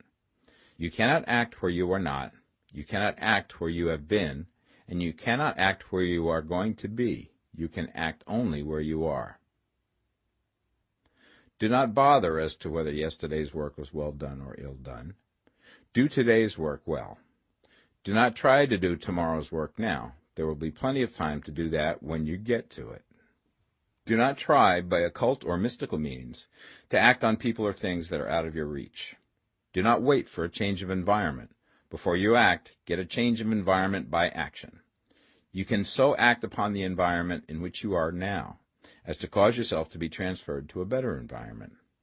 Hold with faith and purpose the vision of yourself in the better environment, but act upon your present environment with all your heart and with all your strength and with all your mind. Do not spend any time in daydreaming or castle building. Hold to the one vision of what you want and act now. Do not cast about seeking some new thing to do, or some strange, unusual, or remarkable action to perform as a first step towards getting rich. It is probable that your actions, at least for some time to come, will be those you have been performing for some time past, but you are to begin now to perform these actions in a certain way, which will surely make you rich. If you are engaged in some business and feel that it is not the right one for you, do not wait until you get into the right business before you begin to act. Do not feel discouraged, or sit down and lament because you are misplaced. No man was ever so misplaced that he could not find the right place, and no man ever became so involved in the wrong business but that he could get into the right business. Hold the vision of yourself in the right business, with the purpose to get into it, and the faith that you will get into it, and are getting into it, but act in your present business. Use your present business as the means of getting a better one, and use your present environment as the means of getting into a better one. Your vision of the right business, if held with faith and purpose, will cause the Supreme to move the right business towards you, and your action, if performed in a certain way, will cause you to move towards the business. If you are an employee or wage earner and feel that you must change places in order to get what you want, do not project your thought into space and rely upon it to get you another job. It will probably fail to do so. Hold the vision of yourself in the job you want, while you act with faith and purpose on the job you have, and you will certainly get the job you want. Your vision and faith will set the creative force in motion to bring it toward you, and your action will cause the forces in your own environment to move you toward the place you want. In closing this chapter, we will add another statement to our syllabus. There is a thinking stuff from which all things are made, and which, in its original state, permeates, penetrates, and fills the interspaces of the universe. A thought in this substance produces the thing that is imaged by the thought. Man can form things in his thought, and, by impressing his thought upon formless substance, can cause the thing he thinks about to be created. In order to do this, man must pass from the competitive to the creative mind. He must form a clear mental picture of the thing he wants, and hold this picture in his thoughts with the fixed purpose to get what he wants, and the unwavering faith that he does get what he wants, closing his mind to all that may tend to shake his purpose, dim his vision, or quench his faith. That he may receive what he wants when it comes, man must act now upon the people and things in his present environment. Chapter 12. Efficient Action. You must use your thought as directed in previous chapters, and begin to do what you can do where you are, and you must do all that you can do where you are. You can advance only by being larger than your present place, and no man is larger than his present place who leaves undone any of the work pertaining to that place. The world is advanced only by those who more than fill their present places. If no man quite filled his present place, you can see that there must be a going backward in everything. Those who do not quite fill their present places are dead weight upon society, government, commerce, and industry. They must be carried along by others at a great expense. The progress of the world is retarded only by those who do not fill the places they are holding. They belong to a former age and a lower stage or plane of life, and their tendency is towards degeneration. No society could advance if every man was smaller than his place. Social evolution is guided by the law of physical and mental evolution. In the animal world, evolution is caused by excess of life. When an organism has more life than can be expressed in the function of its own plane, it develops the organs of a higher plane, and a new species is originated. There never would have been new species had there not been organisms which more than filled their places. The law is exactly the same for you. Your getting rich depends upon your applying this principle to your own affairs. Every day is either a successful day or a day of failure, and it is the successful days which get you what you want. If every day is a failure, you can never get rich, while if every day is a success, you cannot fail to get rich.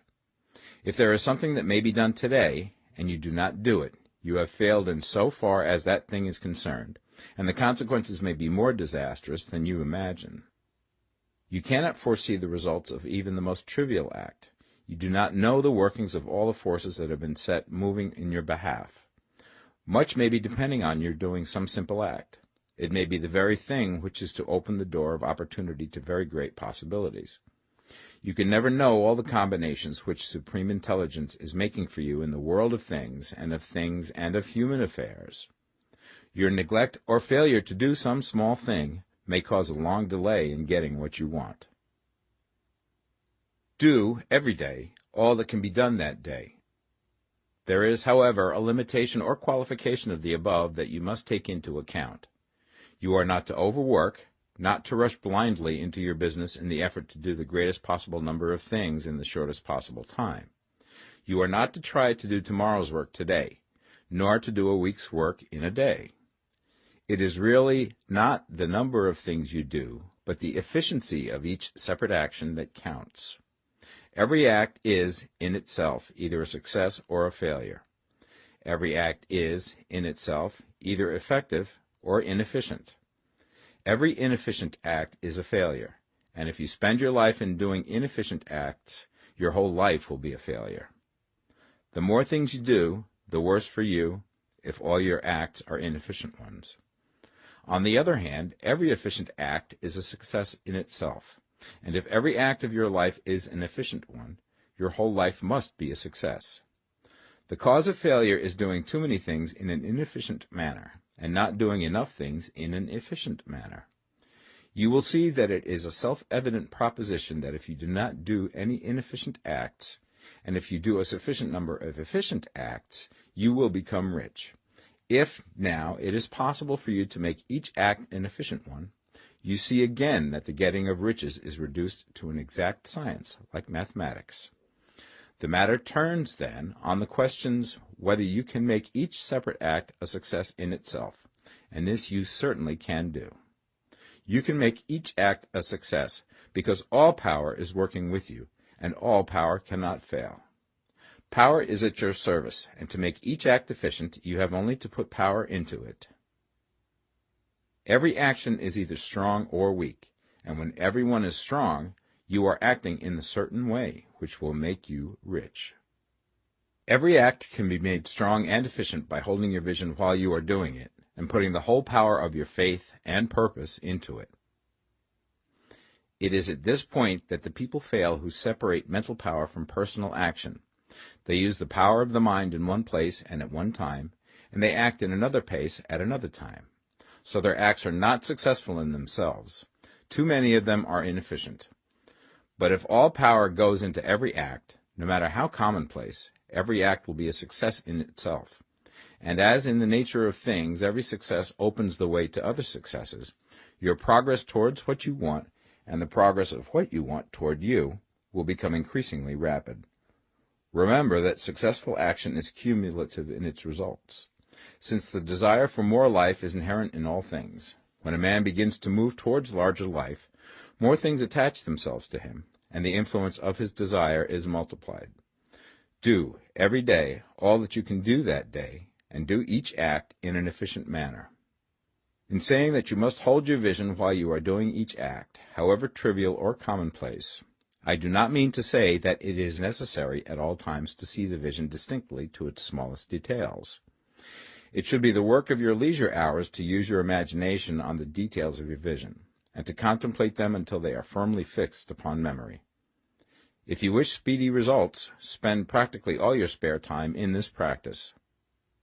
By continuous contemplation you will get the picture of what you want, even to the smallest details, so firmly fixed upon your mind and so completely transferred to the mind of formless substance, that in your working hours you need only to mentally refer to the picture to stimulate your faith and purpose, and cause your best effort to be put forth.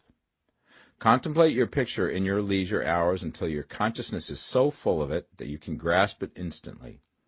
You will become so enthused with its bright promises that the mere thought of it will call forth the strongest energies of your whole being.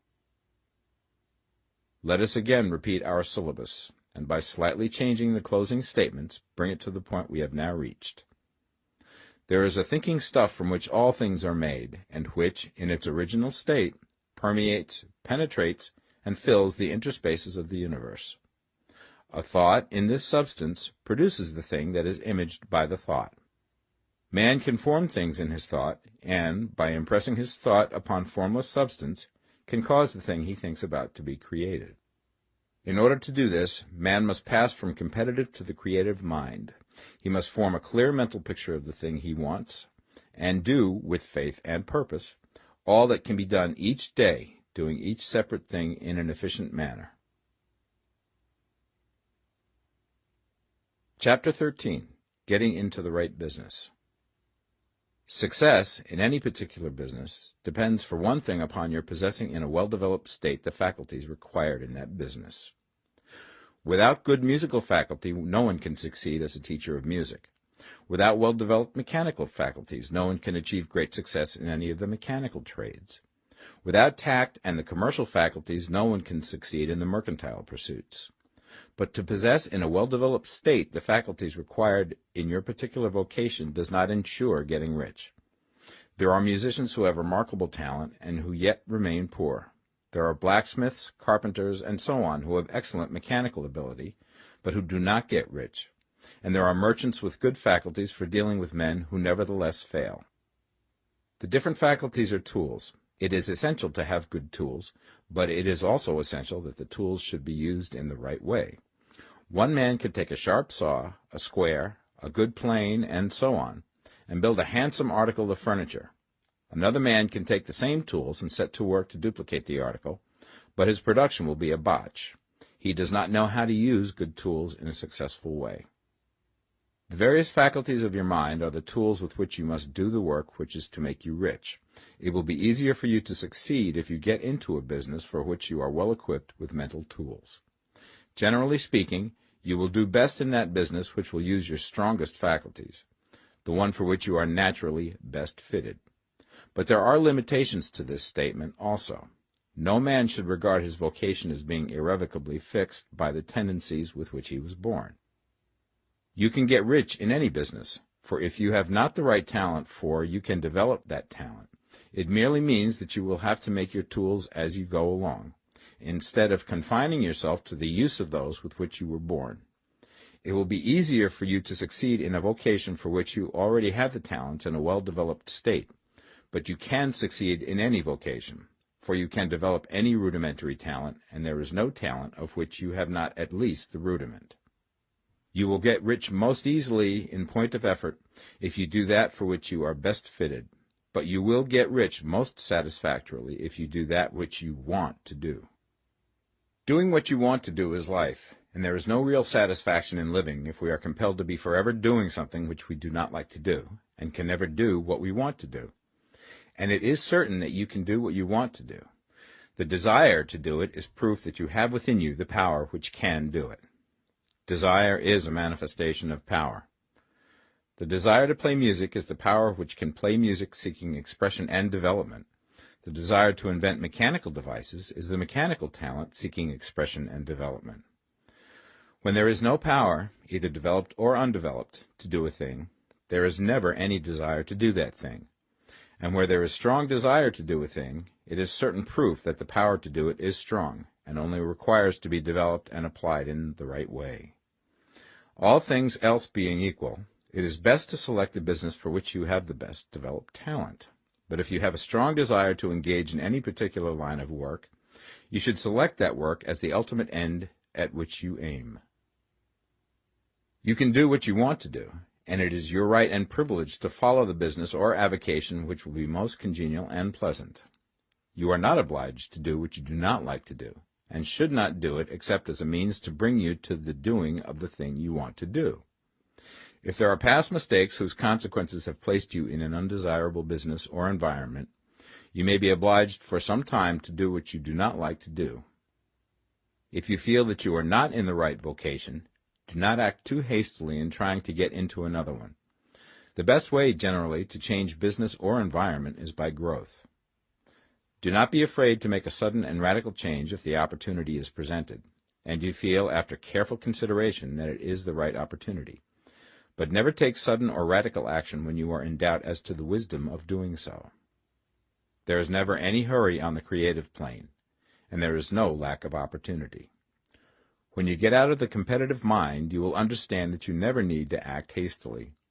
No one else is going to beat you to the thing you want to do. There is enough for all. If one space is taken, another and a better one will be opened for you a little further on. There is plenty of time. When you are in doubt, wait. Fall back on the contemplation of your vision, and increase your faith and purpose. And by all means, in times of doubt and indecision, cultivate gratitude. A day or two spent in contemplating the vision of what you want, and in earnest thanksgiving that you are getting it, will bring your mind into such close relationship with the Supreme that you will make no mistake when you do act. There is a mind which knows all there is to know, and you can come into close unity with this mind by faith and the purpose to advance in life, if you have deep gratitude. Mistakes come from acting hastily, or from acting in fear or doubt, or in forgetfulness of the right motive, which is more life to all and less to none. As you go on in the certain way, opportunities will come to you in increasing number, and you will need to be very steady in your faith and purpose, and to keep in close touch with the all mind by reverent gratitude. Do all that you can do in a perfect manner every day, but do it without haste, worry, or fear. Go as fast as you can, but never hurry. Remember that in the moment you begin to hurry, you cease to be a creator and become a competitor. You drop back upon the old plane again. Whenever you find yourself hurrying, call a halt. Fix your attention on the mental image of the thing you want, and begin to give thanks that you are getting it. The exercise of gratitude will never fail to strengthen your faith and renew your purpose. Chapter 14. The Impression of Increase. Whether you change your vocation or not, your actions for the present must be those pertaining to the business in which you are now engaged. You can get into the business you want by making constructive use of the business you are already established in, by doing your daily work in a certain way. And in so far as your business consists in dealing with other men, whether personally or by letter, the key thought of all your efforts must be to convey to their minds the impression of increase. Increase is what all men and women are seeking. It is the urge of the formless intelligence within them, seeking fuller expression. The desire for increase is inherent in all nature. It is the fundamental impulse of the universe. All human activities are based on the desire for increase. People are seeking more food, more clothes, better shelter, more luxury, more beauty, more knowledge, more pleasure. Increase in something, more life. Every living thing is under this necessity for continuous advancement. Where increase of life ceases, dissolution and death set in at once. Man instinctively knows this, and hence he is forever seeking more. This law of perpetual increase is set forth by Jesus in the parable of the talents. Only those who gain more retain any. From him who hath not shall be taken away even that which he hath. The normal desire for increased wealth is not an evil or a reprehensible thing. It is simply the desire for more abundant life. It is aspiration. And because it is the deepest instinct of their natures, all men and women are attracted to him who can give them more of the means of life. In following the certain way, you are getting continuous increase for yourself, and you are giving it to all with whom you deal. You are a creative center from which increase is given off to all. Be sure of this, and convey assurance of the fact to every man, woman, and child with whom you come in contact. No matter how small the transaction, even if it be only the selling of a stick of candy to a little child, put into it the thought of increase, and make sure that the customer is impressed with the thought. Convey the impression of advancement with everything you do, so that all people shall receive the impression that you are an advancing man, and that you advance all who deal with you. Even to the people whom you meet in a social way, without any thought of business, and to whom you do not try to sell anything, give the thought of increase. You can convey this impression by holding the unshakable faith that you, yourself, are in the way of increase, and by letting this faith inspire, fill, and permeate every action. Do everything that you do in the firm conviction that you are an advancing personality, and that you are giving advancement to everybody. Feel that you are getting rich, and that in doing so you are making others rich, and conferring benefits to all. Do not boast or brag of your success, or talk about it unnecessarily. True faith is never boastful. Wherever you find a boastful person, you find one who is secretly doubtful and afraid. Simply feel the faith, and let it work out in every transaction. Let every act and tone and look express the quiet assurance that you are getting rich, that you are already rich. Words will not be necessary to communicate this feeling to others. They will feel the sense of increase when in your presence, and will be attracted to you again. You must so impress others that they will feel that in associating with you they will get increase for themselves. See that you give them a use value greater than the cash value you are taking from them. Take an honest pride in doing this, and let everybody know it, and you will have no lack of customers.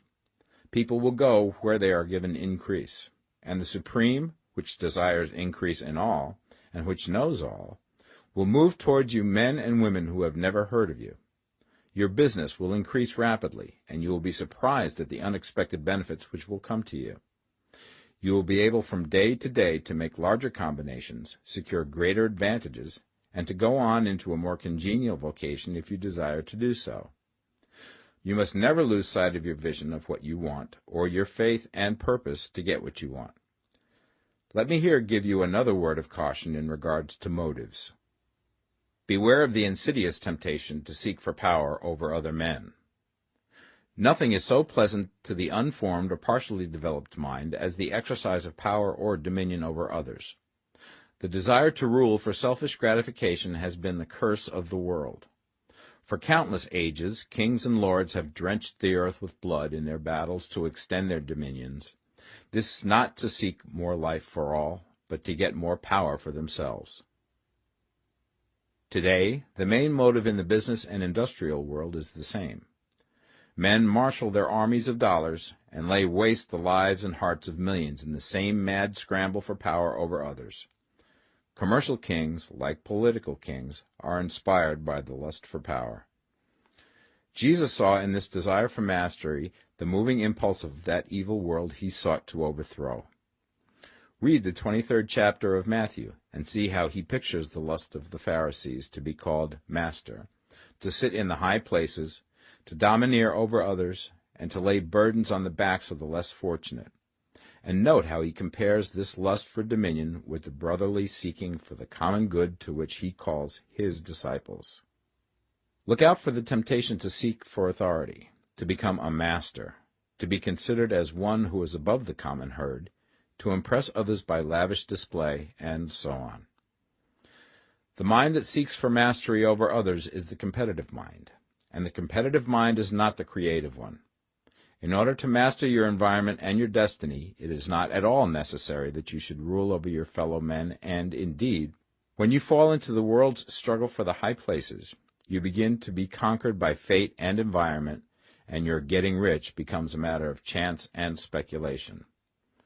Beware the competitive mind. No better statement of the principle of creative action can be formulated than the favorite declaration of the late Golden Rule Jones of Toledo. What I want for myself, I want for everybody. Chapter 15. The Advancing Man. What I have said in the last chapter applies as well to the professional man and the wage earner as to the man who is engaged in mercantile business. No matter whether you are a physician, a teacher, or a clergyman, if you can give increase of life to others and make them sensible of the fact, they will be attracted to you and you will get rich. The physician who holds the vision of himself as a great and successful healer, and who works towards the complete realization of that vision with faith and purpose, as described in former chapters, will come into such close touch with the source of life that he will be phenomenally successful. Patients will come to him in throngs. No one has a greater opportunity to carry into effect the teaching of this book than the practitioner of medicine. It does not matter to which of the various schools he may belong, for the principle of healing is common to all of them, and may be reached by all alike. The advancing man in medicine, who holds to a clear mental image of himself as successful, and who obeys the laws of faith, purpose, and gratitude, will cure every curable disease he undertakes, no matter what remedies he may use. In the field of religion, the world cries out for the clergyman who can teach his hearers the true science of abundant life. He who masters the details of the science of getting rich, together with the allied sciences of being well, of being great, and of winning love, and who teaches these details from the pulpit, will never lack for a congregation. This is the gospel that the world needs. It will give increase of life, and men will hear it gladly, and will give liberal support to the man who brings it to them. What is now needed is a demonstration of the science of life from the pulpit.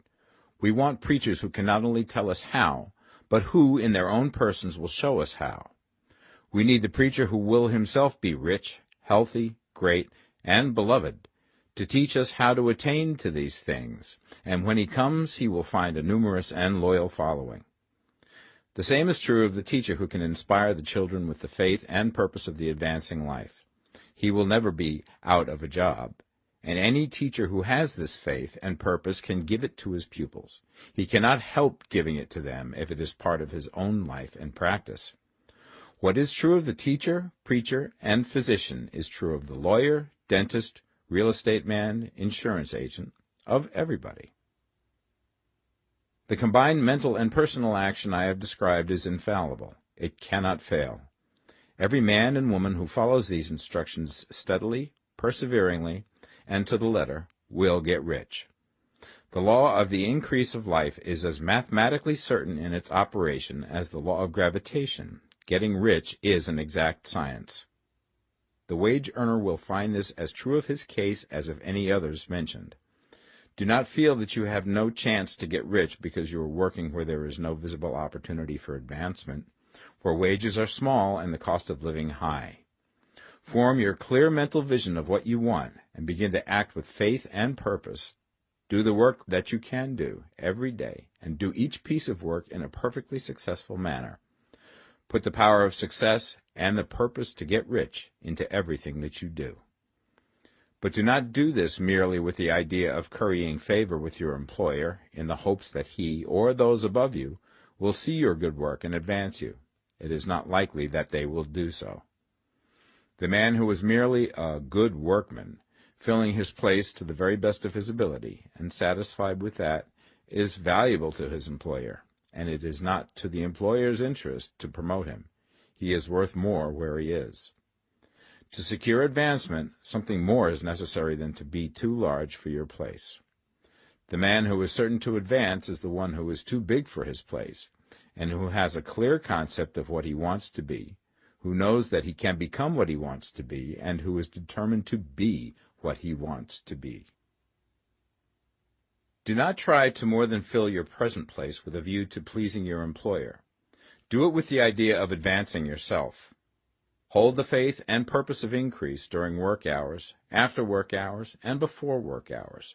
Hold it in such a way that every person who comes in contact with you, whether foreman, fellow workman, or social acquaintance, will feel the power of purpose radiating from you, so that everyone will get the sense of advancement and increase from you. Men will be attracted to you, and if there is no possibility for advancement in your present job, you will very soon see an opportunity to take another job. There is a power which never fails to present opportunity to the advancing man who is moving in obedience to law. God cannot help helping you if you act in a certain way. He must do so in order to help himself. There is nothing in your circumstances or in the industrial situation that can keep you down. If you cannot get rich working for the Steel Trust, you can get rich on a 10-acre farm. And if you begin to move in the certain way, you will certainly escape from the clutches of the Steel Trust and get on to the farm or wherever else you wish to be. If a few thousands of its employees would enter upon the certain way, the Steel Trust would soon be in a bad plight. It would have to give its working men more opportunity or go out of business. Nobody has to work for a trust. The trusts can keep men in so-called hopeless conditions only so long as there are men who are too ignorant to know of the science of getting rich, or too intellectually slothful to practice it. Begin this way of thinking and acting, and your faith and purpose will make you quick to see any opportunity to better your condition. Such opportunities will speedily come, for the Supreme, working in all and working for you, will bring them before you. Do not wait for an opportunity to be all that you want to be. When an opportunity to be more than you are now is presented, and you feel impelled toward it, take it. It will be the first step towards a greater opportunity. There is no such thing possible in this universe as a lack of opportunities for the man who is living the advancing life. It is inherent in the constitution of the cosmos that all things shall be for him and work together for his good, and he must certainly get rich if he acts and thinks in a certain way. So let wage-earning men and women study this book with great care, and enter with confidence upon the course of action it prescribes. It will not fail. Chapter 16. Some Cautions and Concluding Observations. Many people will scoff at the idea that there is an exact science of getting rich.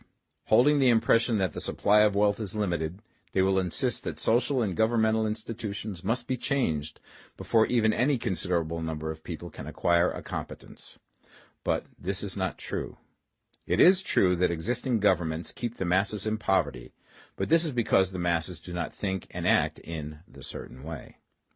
If the masses begin to move forward as suggested in this book, neither governments nor industrial systems can check them.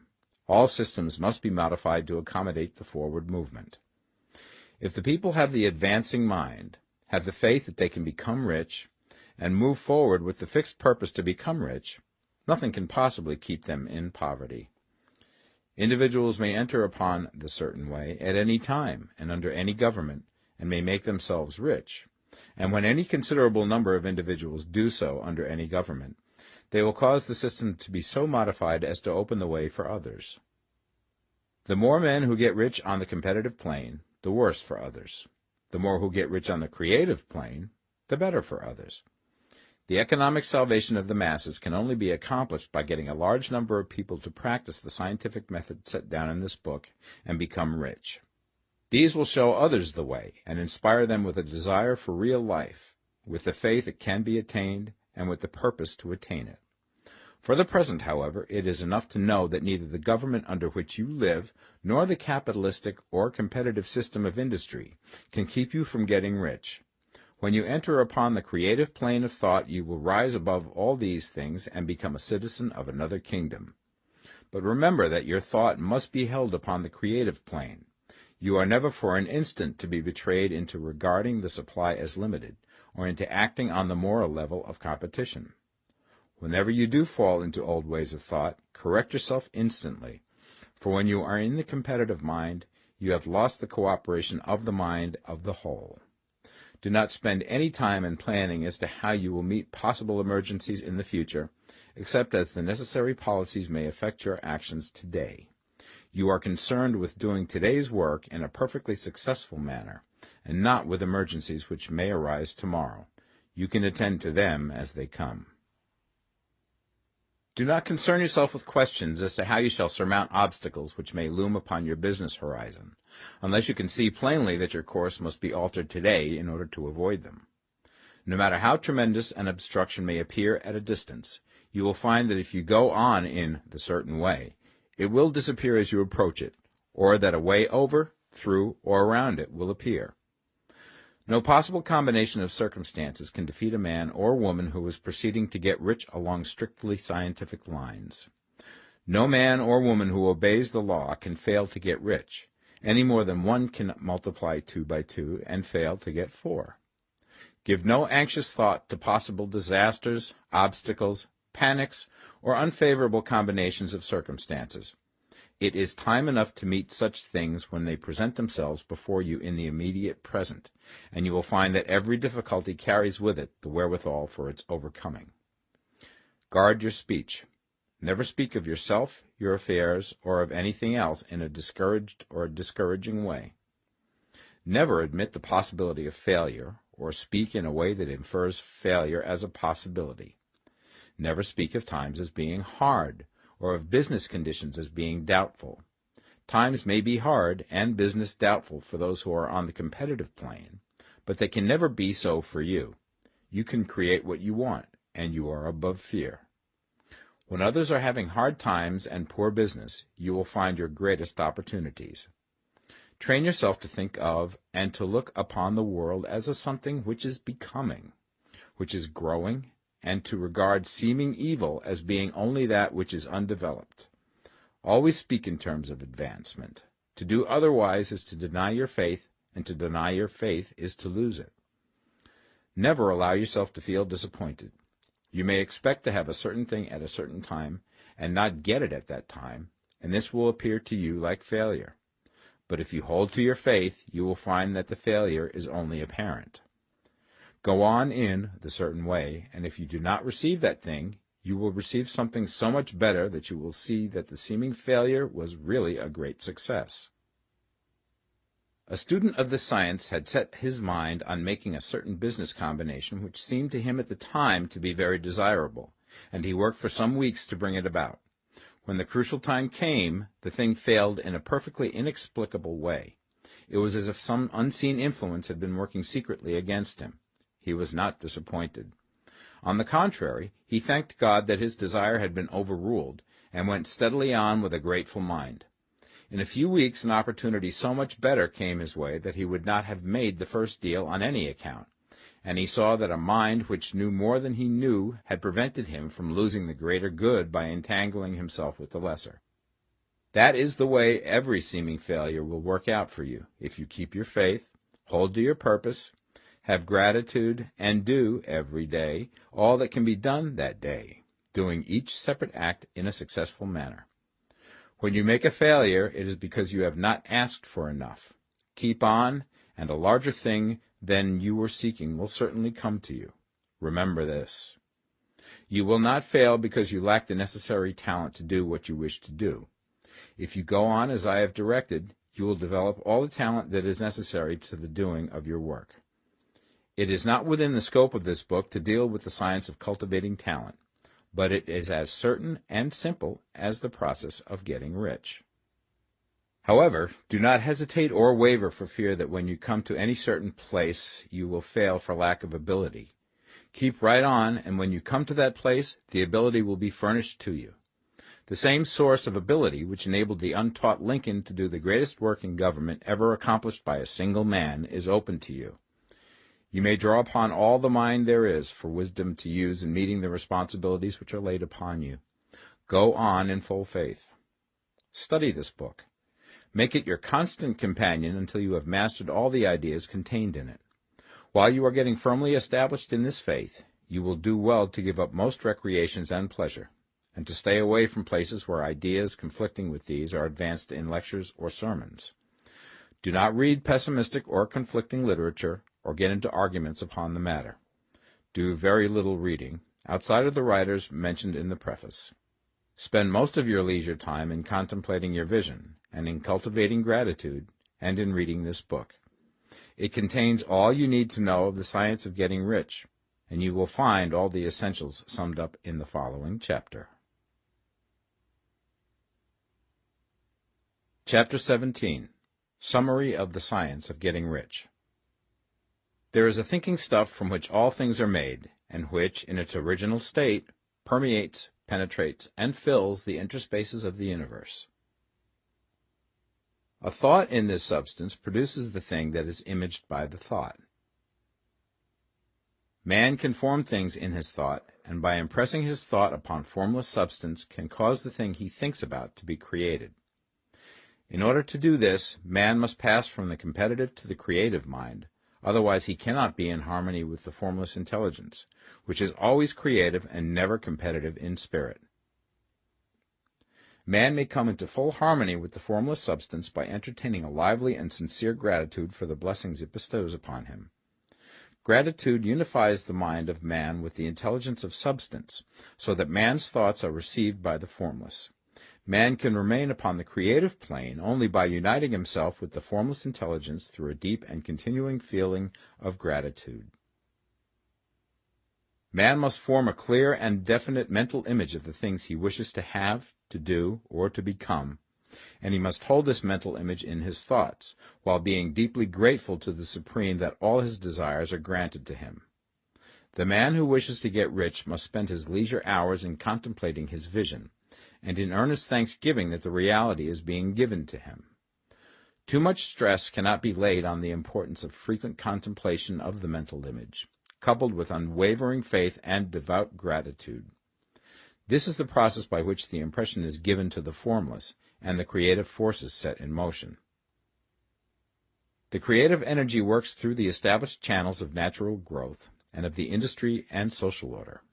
All that is included in his mental image will surely be brought to the man who follows the instructions given above, and whose faith does not waver. What he wants will come to him through the ways of established trade and commerce. In order to receive his own when it shall come to him, man must be active, and this activity can only consist in more than filling his present place. He must keep in mind the purpose to get rich through the realization of his mental image. and he must do every day all that can be done that day, taking care to do each act in a successful manner. He must give to every man a use value in excess of the cash value he receives, so that each transaction makes for more life, and he must so hold the advancing thought that the impression of increase will be communicated to all with whom he comes in contact. The men and women who practice the foregoing instructions will certainly get rich, and the riches they receive will be in exact proportion to the definiteness of their vision, the fixity of their purpose, the steadiness of their faith, and the depth of their gratitude.